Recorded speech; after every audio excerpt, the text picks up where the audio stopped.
Joseph stood in the settling dust of the Ashford Cole renovation, watching the world he knew dismantle itself.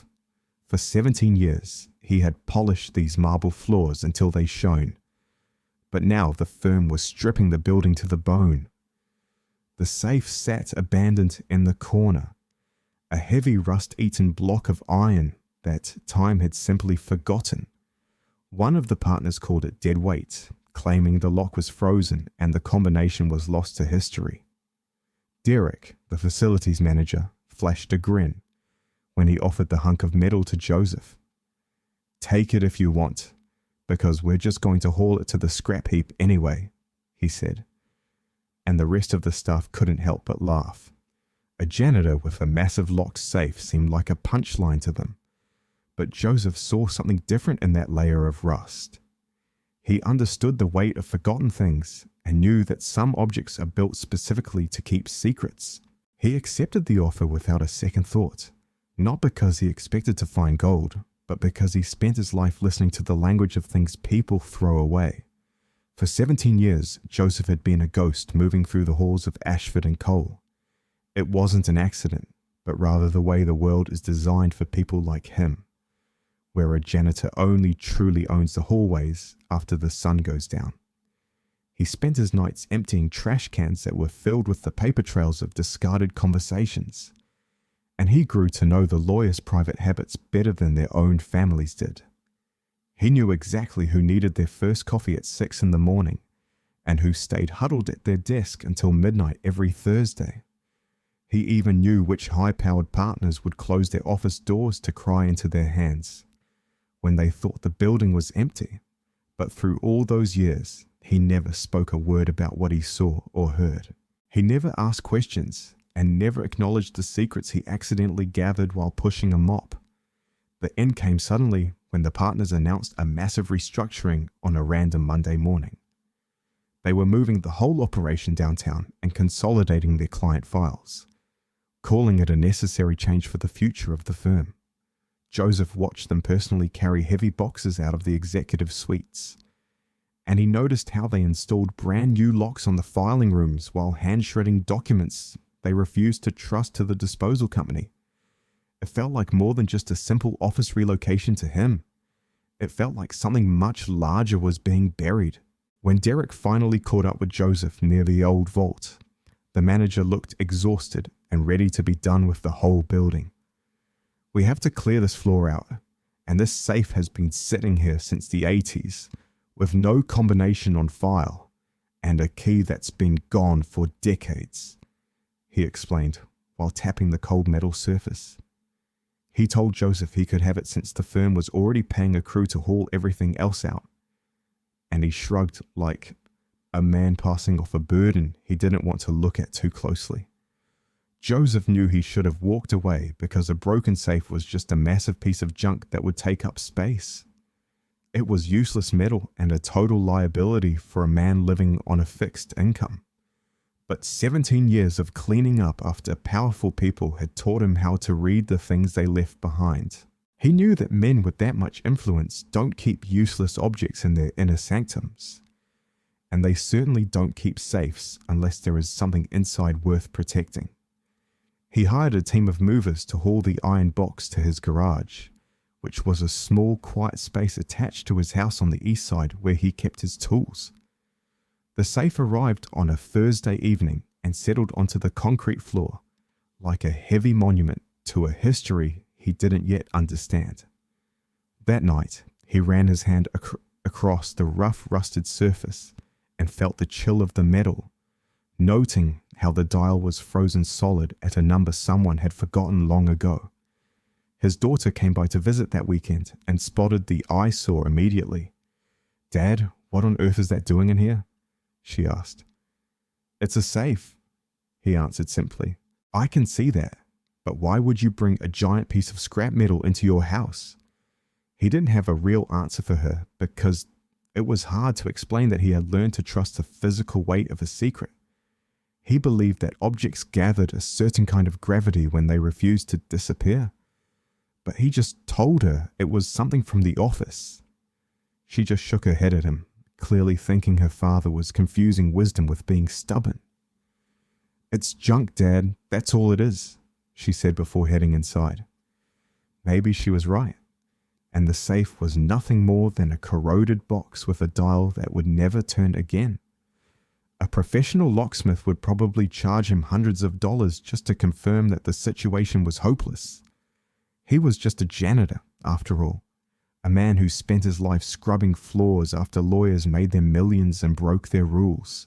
But a feeling stayed with him, something built from nearly 2 decades of hearing whispered hallway conversations and watching how the powerful moved with total certainty. He knew deep down that people in that building didn't keep safes unless the contents were worth more than the metal. Joseph spent the next 3 weeks doing nothing but staring at the safe after he got home from work. He would stand in the dark garage with a flashlight and study the iron skin as if the metal might eventually speak to him. He could feel the importance of it in the way it anchored itself in the corner of his garage, waiting for someone to give it permission to finally give up its secrets. He couldn't say for sure why he was so certain there was something inside, but perhaps 17 years of being invisible had finally taught him how to truly see. He remembered the specific way Derek had offered it to him, not as a gesture of kindness, but as a way to make a problem vanish. Joseph understood the trade because the safe wasn't a gift at all. It was a liability that the firm wanted to disappear into his quiet life. For 3 long weeks, the safe sat in the corner of Joseph's garage, like a heavy monument to his own foolishness. He did nothing but stare at it. Every day after work, he'd pull off his uniform and stand there in the half dark with a flashlight, tracing the rust with his fingers until the metal felt like cold, rough history. The dial was completely frozen. When he finally tried to force a turn, the sound it made was a sickening scrape of metal against metal, with no give at all. He pulled his hand back immediately because he knew some things weren't meant to be forced. One evening, Joseph found a locksmith's business card buried in a kitchen drawer and almost dialed the number. His hand hovered over the phone 3 separate times, but he stopped himself every single time. A gut feeling told him that opening this the normal way would just announce its existence to the world. He worried that someone might be looking for it, especially since the people who gave it to him never did anything out of pure kindness. Instead of calling for help, Joseph went to the library. He started by pulling every book he could find on industrial locks and vintage security mechanisms. The librarian didn't ask a single question. She just printed out the call numbers and pointed him toward the back shelves. He spent hours photographing diagrams with his phone and cross-referencing manufacturing dates until his eyes ached. Then came the late-night YouTube sessions. He watched videos of men in cluttered garages talking about antique mechanics and hidden compartments designed by engineers who knew that power always needs insurance. He learned that old industrial safes often had a secondary compartment built in as a backup in case the main lock failed. That was when Joseph finally began to understand what he was looking at. The back panel of the safe looked slightly different than the rest of the body, a detail he'd noticed that first night without truly seeing it. Now he studied the seams with a new sense of certainty, noticing the welds were rougher and less refined than the original factory work. Someone had opened this safe before, and they had created a false backing to seal something inside that was never meant to be found. He grabbed a pry bar from his toolbox, his hand shaking as he wedged the steel against the seam of that back panel. He had spent 17 years being invisible to the world, and now he was about to crack open a secret that powerful people had tried to bury. The metal let out a long groan and dust fell from the cracks like old breath. Then, with a sharp crack that sounded like a breaking bone, the back panel finally gave way. Behind the steel wasn't just empty space. It was another layer, a hidden cavity exactly like the ones he'd seen in the videos. Joseph's breath caught in his throat as he carefully reached in to remove the false backing, his hands suddenly steady now that the uncertainty was gone. Tucked inside were waterproof envelopes stuffed with handwritten ledgers and pages detailing private accounts. There were photographs of wire transfers and lists of names and dates, with dollar amounts that made his head spin. Beneath a mountain of paper sat bundles of old currency that had been carefully wrapped in plastic to keep the moisture out. The cash was stacked and organized with the kind of precision you'd expect from someone maintaining a criminal archive. He didn't even try to count the money that first night because his hands wouldn't stop trembling. Instead, he used his phone to document every single page in secret, charging the battery when it died and then going right back to work. By 3 a.m, he had a digital record of everything the safe held. There was evidence of shell companies, offshore accounts, and client funds that had simply vanished into thin air. He saw records of bribes paid to judges and court documents that had been clearly falsified. The lawyers at Ashford Cole hadn't just been practicing the law, they had spent decades weaponizing it for their own gain. Joseph sat on the cold garage floor surrounded by the debris of his discovery. He finally understood why they had thrown the safe away instead of fixing it. It wasn't broken. It was a massive liability they couldn't destroy without someone asking questions. So they gave it to the janitor, the invisible man they assumed would never have the curiosity to look inside. They were very wrong about that. Joseph took a second job at a local community center, not because he needed the money, but because he needed a cover story for his time. The center hired him for the night shift to clean offices after hours, which meant his days were suddenly free to sit at his kitchen table. He spent those mornings with his laptop, turning the cold names from the ledgers into real stories. He built a massive spreadsheet to track the lawyers and the shell companies that made no sense until he saw the patterns. He cross-referenced every name against public bar associations and corporate property transfers. The internet was a tool he'd never really used before, but now it was becoming a powerful weapon in his hands. Many of those lawyers were still out there practicing. Thomas Ashford was running a smaller firm downtown, while Janet Cole had moved her practice to the next state over. Most disturbing was David Richter, the man who used to stride past Joseph's mop bucket while closing deals on his phone, who was now a federal judge. The thought of that man wielding power from a bench made Joseph's stomach turn. The shell companies were still active too, though most had changed their names to stay hidden. They were front corporations and holding entities that kept the money moving through different layers of paperwork. Joseph followed the trails like breadcrumbs, finding one company that vanished in 1997, only to reappear with the same address and owners in 2001. They weren't even trying to hide anymore because they didn't think anyone was smart enough to look. But Joseph was looking. He found a construction company that had been forced into bankruptcy back in 1997. The owner was a man named Marcus Chen, who Joseph eventually tracked down to a LinkedIn profile. Marcus had left the industry entirely and was now managing a small hardware store just to get by. The notes in the safe showed that $2 million of his money had been siphoned into a shell company, money that should have been his. Then there was Margaret Hollis, a widow whose husband's $4 million estate had vanished through a series of legal transactions. On the surface, the paperwork looked legitimate, but the names on the documents matched the secret ledgers perfectly. It wasn't a legal transfer at all, it was just theft wearing a high-priced suit. Each name on the list became a real person to Joseph. He looked up their social media profiles and saw the faces of the people whose lives had been derailed. He saw Marcus Chen's wife standing at their daughter's graduation, knowing they almost couldn't afford the tuition.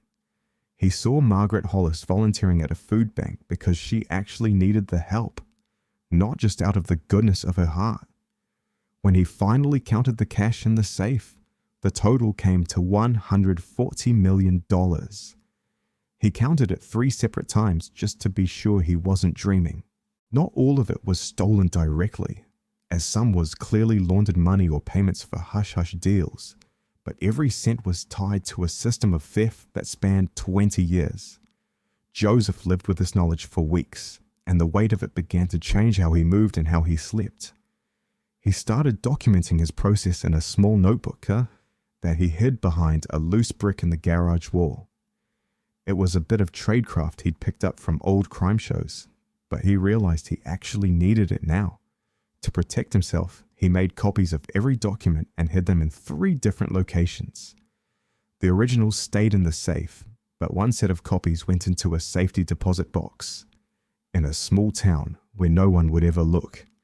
He left another set in a sealed envelope with his daughter, telling her to only open it if something happened to him. He even emailed encrypted files to her with a short message telling her to keep them safe and not to ask any questions yet.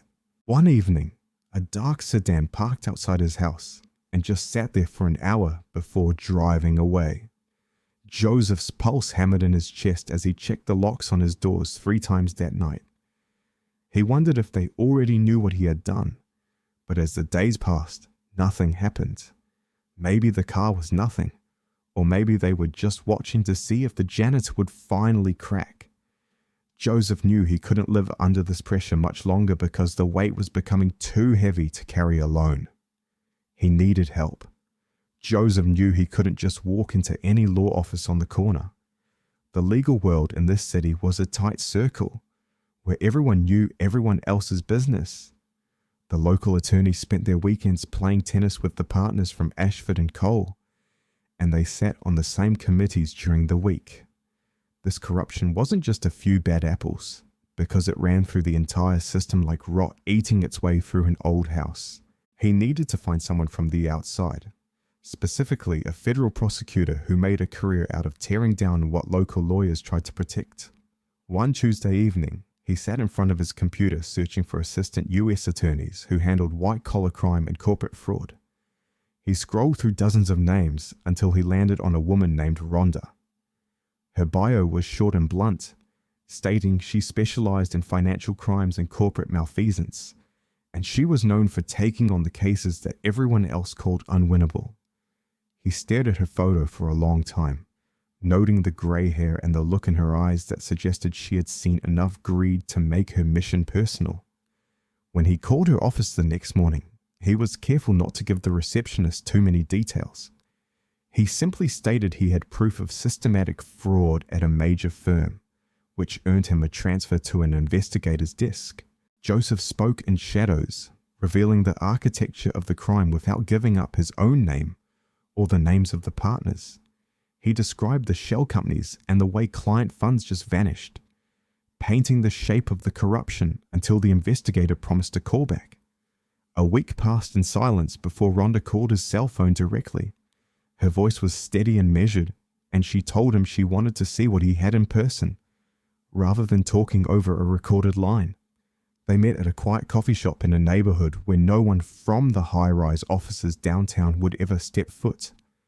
Joseph didn't bring the original documents because he knew how dangerous that would be, so he laid out copies of ledgers and wire transfers on the small table.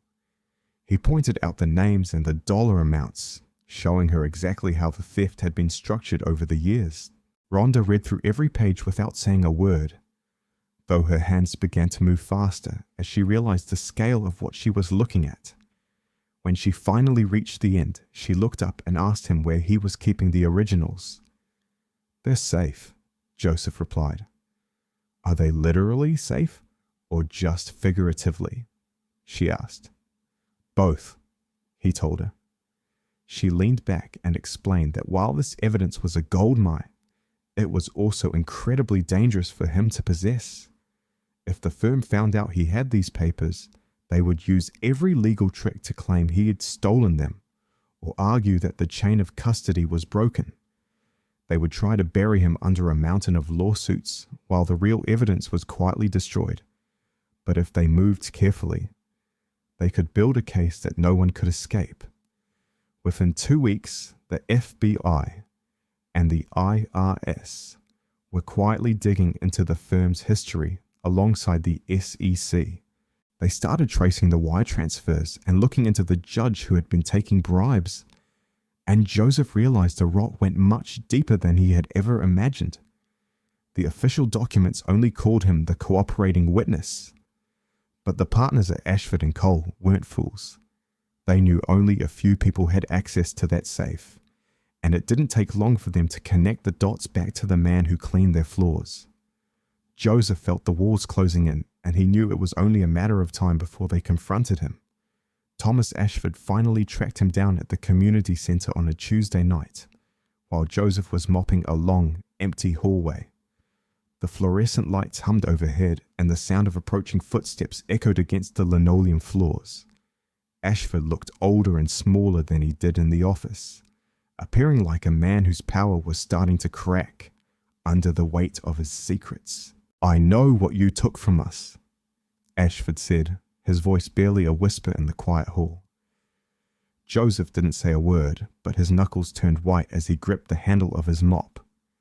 "That safe was supposed to be destroyed," Ashford continued, "and you've made a mistake that is going to cost you every single thing you have." Joseph finally looked him in the eye and told him the truth, saying the documents were never his to destroy in the first place. Ashford turned and walked away without another word, leaving a threat that hung in the air like cold breath on a winter window. Joseph just went back to his work, his hands steady as he realized the battle had finally moved out of the shadows. The end began on a Tuesday morning in November when federal agents swarmed the offices of Ashford and Cole with search warrants and forensic gear. They walked out with boxes of files and seized every computer in the building, and by noon, the news vans were lined up along the curb. By the time the sun went down, every headline in the city was talking about the massive federal investigation into money laundering and fraud at the prestigious firm. Joseph didn't need to watch the news to know what was happening, but his daughter called him anyway with a voice that was shaking with fear. She told him the news was reporting on the firm where he used to work, and she begged him to tell her he wasn't involved. He already knew the raid was coming because Rhonda had called him the night before to give him a head start. She told him they were moving all at once and that the world was about to change for everyone involved. The partners immediately hired the most expensive defense attorneys money could buy, bringing in big names from out of state who specialized in protecting the wealthy. However, the evidence from the safe was too strong to ignore, and when combined with the digital records the FBI recovered, the story of their crimes became impossible to deny. The indictments started falling like rain. Thomas Ashford was hit with 15 counts of wire fraud and conspiracy, while Janet Cole faced 8 counts of her own. David Richter, the judge who had sold his integrity for bribes, was arrested and forced to resign in total disgrace. 3 other partners were hauled into court as their shell companies were frozen and their assets were seized by the government. The empire they had built on the backs of the people they robbed began to crumble into the dirt. Joseph watched it all from a distance, reading the papers and seeing the photos of his former bosses being led away in handcuffs. He didn't feel the rush of victory he expected, but instead he felt a deep, bone-weary exhaustion. The weight of the secret had moved from his garage into his very soul, and even though the truth was out, the burden didn't go away. Rhonda called him after the first week of arrests to tell him the case was solid and convictions were almost certain. She warned him that federal cases move at a crawl, and this process of depositions and trials would likely be his life for the next few years. "How much longer?" Joseph asked. "It's going to take time," she admitted, "and you need to be ready for a long fight." His life was no longer his own, and his identity as the witness became impossible to keep under wraps. A reporter eventually found him at the community center, and soon his name was in the headlines as the janitor who brought down a legal dynasty. The papers tried to make him look like a hero who had set out to do something great, but Joseph knew the truth was much simpler than that. He hadn't set out to be a hero, because he had simply found a pile of lies and decided he couldn't live with them anymore. His coworkers started looking at him differently, and while some offered him a handshake, others started to pull away. They saw a man who was willing to break the code of silence, and in their world, a man who could bring down powerful lawyers was someone you had to watch carefully. He had lost his invisibility, and he realized too late that being invisible had been the only thing keeping him safe. His daughter was terrified for him and begged him to change his name and move to a place where the firm's reach couldn't find him. Joseph told her he was done with the shadows, and he refused to hide like a criminal when he was the one telling the truth. The legal machine ground forward, and while some of the partners took plea deals to save themselves, Thomas Ashford insisted on going to trial. He still believed his network of influence would save him, and he was convinced he could talk his way out of a prison cell. He was dead wrong. The trial lasted for 6 long weeks, and Joseph spent 3 days on the witness stand explaining how he found the safe and what he saw inside. The defense lawyers tried to tear him apart by questioning his motives and his character, but the documents he had saved spoke louder than any of their insults. When the verdict came in, Thomas Ashford was convicted on every single count and sentenced to 15 years in a federal prison. The judge and the other partners followed him into the system, and the money they had stolen finally began to flow back to the people they had ruined. The widow got her inheritance back, and the man who lost his construction business was finally made whole. Justice took its time getting there, but in the end, the truth was the only thing left standing. The federal government seized the $140 million from the safe immediately, labeling it the proceeds of a criminal enterprise. Under the law, those stacks of cash became the property of the state, because that is simply how the system functions. The government claims what the corrupt accumulate, and then the bureaucrats decide where those millions go next. Rhonda refused to let that be the end of the story. For months, she navigated the complex world of the U.S. Attorney's Office, fighting through legal frameworks and restitution laws to prove a point. She argued that this money didn't belong to the Treasury, but to the human beings the firm had bled dry. Margaret Hollis, Marcus Chen, and dozens of others whose lives were tucked away in those ledgers were not just names on a page. They were real people with paper trails that proved exactly what had been stolen from them. The legal battle stretched across 4 months of grueling hearings, where attorneys argued over every dollar and who had the right to claim it. Eventually, Rhonda's persistence broke through, and the court established a formal restitution plan to pay back the victims. Margaret Hollis was awarded $2.3 million, a sum that covered her husband's lost estate along with years of interest and damages. Joseph only learned the news when Rhonda sent him a photo of Margaret standing on the courthouse steps, her face wet with tears. These weren't the quiet sobs of someone who had simply found relief, but the heavy racking cries that happen when something you thought was dead and buried finally comes home.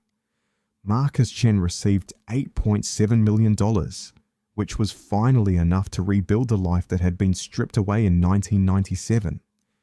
That was the year the firm had reached out and snatched his company from under him, leaving him with nothing but the memory of what he'd built. Other settlements totaling more than $60 million were distributed to clients who had been living in the shadows of the firm's greed.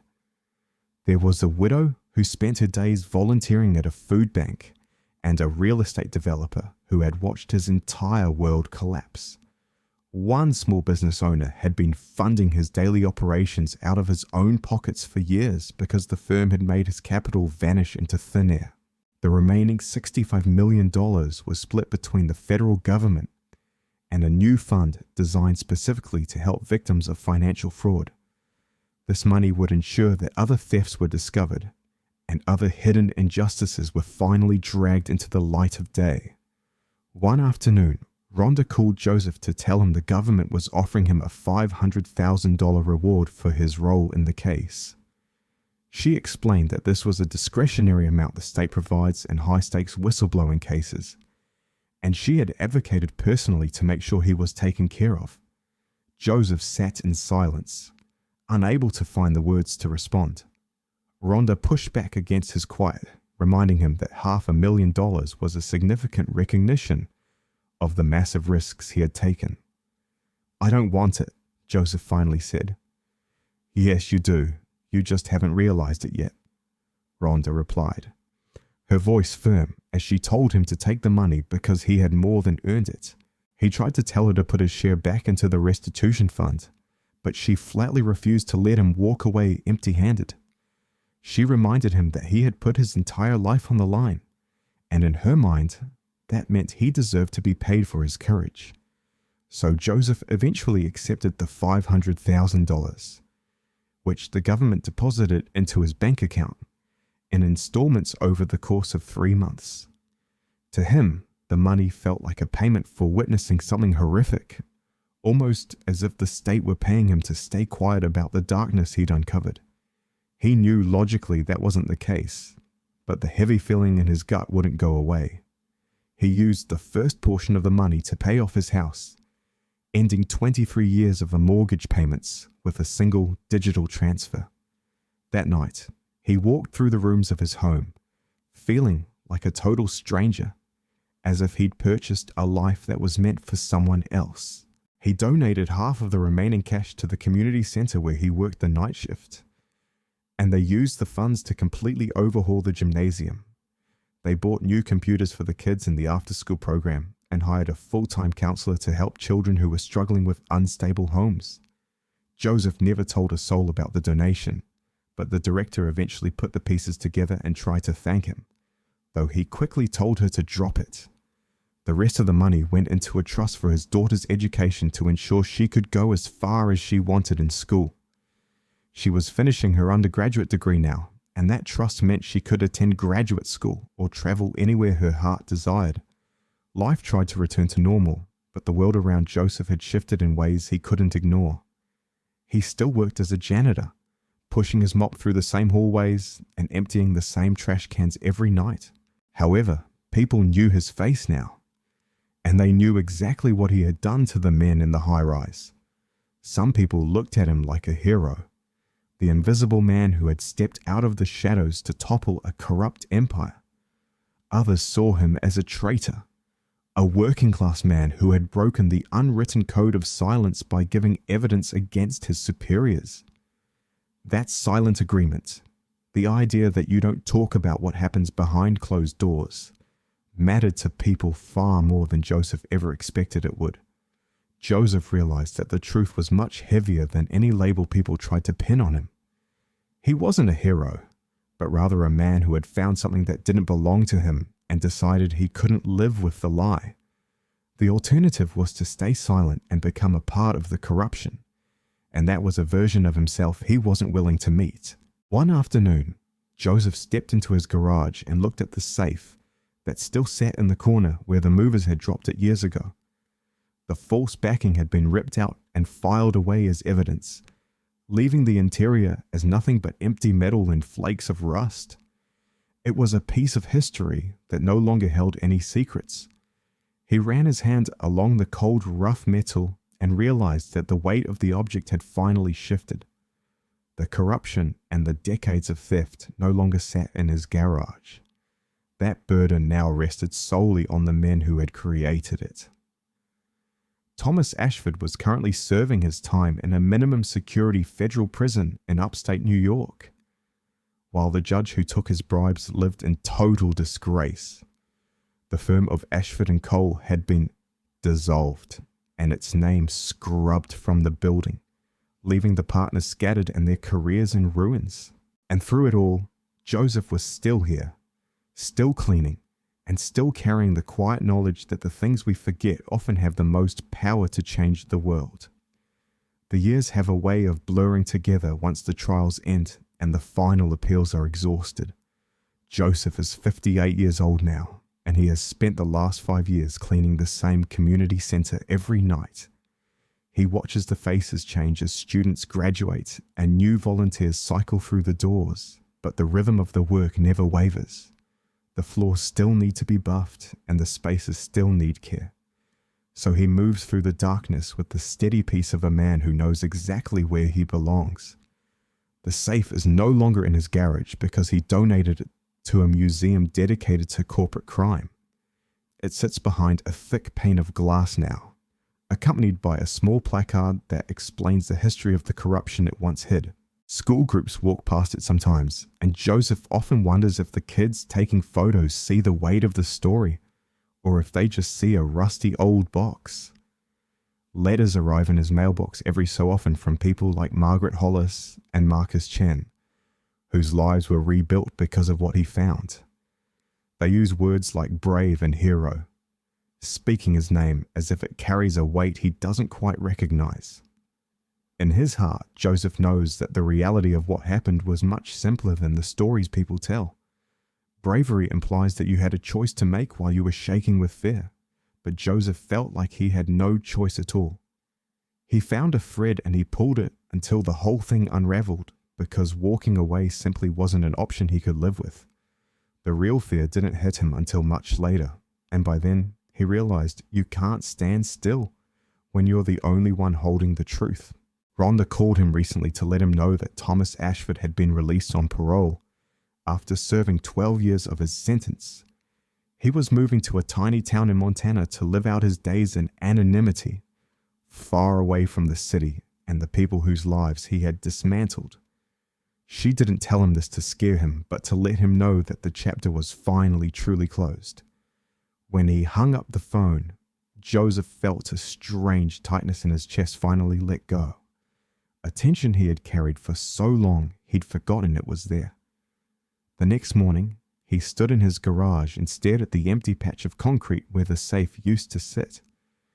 There were no marks on the floor to show that it had ever been there, but Joseph could still feel the phantom weight of the rust in the metal. He remembered the exact second the false backing gave way and the truth came spilling out like a living thing. He thought about the men who had built that safe, the ones who carefully tucked away the evidence of their own greed. They were convinced they were the smartest people in the room and that a man with a mop would never be the one to bring them down. They were wrong, not because they lacked intelligence, but because they didn't understand the quiet power of the small things. They didn't count on a janitor who paid attention, or a safe that refused to stay buried, or documents that wouldn't stay hidden in the dark. The world operates on the belief that power is untouchable, but sometimes that power is just a thin layer of paint over a foundation of rot. Often, the only people who see the cracks are the ones who are tasked with cleaning up the mess the powerful leave behind. Joseph is still a janitor, still working the night shift, and still standing tall in a world that tried to keep him invisible. The safe never truly broke. It just waited for the right person to come along. Joseph walked away, knowing that power fears a simple truth far more than it ever fears violence. And he saw firsthand how corruption leaves a trail of crumbs for anyone patient enough to follow them. Being invisible felt like a curse for most of his life, but in the end, it became the very weapon he needed to dismantle a lie. Those who mocked him have faded into the shadows, while the widow finally holds the inheritance that was stolen from her so long ago. Every secret is now documented and filed away where it can't be erased. Today, that safe sits behind museum glass as a silent monument to what happens when someone finally refuses to look away from what the world tried to bury.